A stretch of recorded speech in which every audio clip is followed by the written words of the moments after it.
Shalom, perkenalkan nama saya Tian Datuan dari Institut Agama Kristen Negeri Toraja, NIRIM 10 2019 6416, Prodi Pendidikan Agama Kristen. Di sini saya akan membawakan materi prinsip-prinsip pengembangan kurikulum mata kuliah kurikulum pendidikan agama Kristen yang diampu oleh Bapak Dr. Setrianto Tarapa. Tanpa membuang waktu, mari kita simak penjelasan materi berikut. Nah, sebagaimana kita tahu bahwa kurikulum adalah perangkat mata pelajaran dan program pendidikan yang diberikan oleh suatu lembaga penyelenggara pendidikan yang berisi rancangan pelajaran yang akan diberikan kepada peserta pelajaran dalam suatu periode jenjang pendidikan.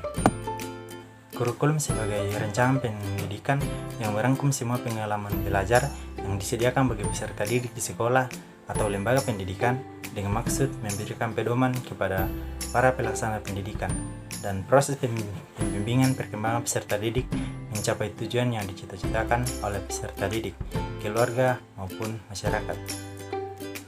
Nah, agar kurikulum dapat berfungsi sebagai pedoman, maka ada sejumlah prinsip yang harus diperhatikan dalam proses pengembangannya, yakni prinsip umum dan prinsip khusus. Bagian yang pertama adalah prinsip umum. Bagian pertama, prinsip umum yaitu relevansi yang terbagi atas dua, yaitu relevansi keluar, artinya tujuan, isi dan proses pembelajaran yang tercakup dalam kurikulum hendaknya relevan dengan tuntutan, kebutuhan dan perkembangan masyarakat. Dan relevansi ke dalam artinya ada kesesuaian antara konsistensi dan komponen-komponen kurikulum, yakni antara tujuan, isi, proses penyampaian dan penilaian. Kedua adalah fleksibilitas, yang berarti kurikulum harus dapat dilaksanakan sesuai dengan kondisi yang ada. Prinsip ini memiliki dua sisi, yakni fleksibel bagi guru, dalam arti kurikulum harus memberikan ruang gerak bagi pendidik untuk mengembangkan program pembelajaran sesuai dengan kondisi yang ada. Selain itu, fleksibel bagi peserta didik, artinya kurikulum harus menyediakan berbagai kemungkinan program pilihan sesuai dengan bakat dan minat peserta didik. Yang ketiga adalah kontinuitas, yang mengandung pengertian bahwa perlu dijaga saling keterkaitan dengan kesinambungan antara materi pembelajaran pada berbagai jenjang dan jenis pendidikan. Pengalaman-pengalaman belajar yang disediakan kurikulum hendaknya berkesinambungan antara satu tingkat kelas dengan kelas lainnya, antara satu jenjang pendidikan dengan pendidikan lainnya. Yang keempat adalah efisiensi praktis, artinya mudah dilaksanakan, menggunakan alat-alat sederhana dan biaya juga murah dengan memperoleh hasil yang maksimal. Untuk itu, kurikulum harus dirancang untuk dapat digunakan dalam segala keterbatasan. Yang kelima adalah efektivitas, yang berarti walaupun kurikulum harus murah dan sederhana, tetapi keberhasilannya tetap harus diperhatikan. Keberhasilan pelaksana kurikulum baik secara kuantitas maupun kualitas. Yang kedua, prinsip khusus. Ada beberapa prinsip khusus dalam pengembang kurikulum. Pertama, prinsip berkenaan dengan tujuan pendidikan. Tujuan menjadi pusat kegiatan dan arah semua kegiatan pendidikan. Perumusan semua komponen kurikulum mengacu pada tujuan pendidikan. Tujuan pendidikan mencakup tujuan umum, KTSP, standar kompetensi, dan tujuan khusus, kompetensi dasar. Kedua, prinsip berkenaan dengan pemilihan isi pendidikan. Memilih isi pendidikan harus sesuai dengan kebutuhan pendidikan dengan memperhatikan.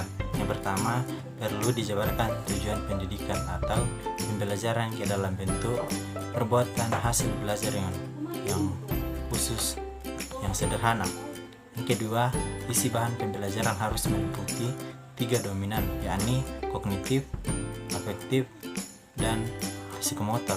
Yang ketiga, unit inti kurikulum harus disusun dalam urutan yang logis dan sistematis. Yang ketiga, prinsip berkenaan dengan pemilihan proses belajar mengajar.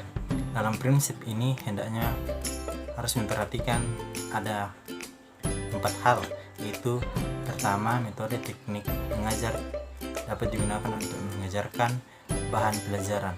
Yang kedua, metode teknik mengajar dapat memberikan kegiatan yang bervariasi sehingga dapat penilaian perbedaan individual peserta didik. Yang ketiga, metode teknik mengajarkan memberikan urutan kegiatan yang bertingkat-tingkat. Yang keempat, Metode teknik mengajar dapat menciptakan kegiatan untuk mencapai tujuan kognitif, afektif, dan psikomotor, dan sebagainya.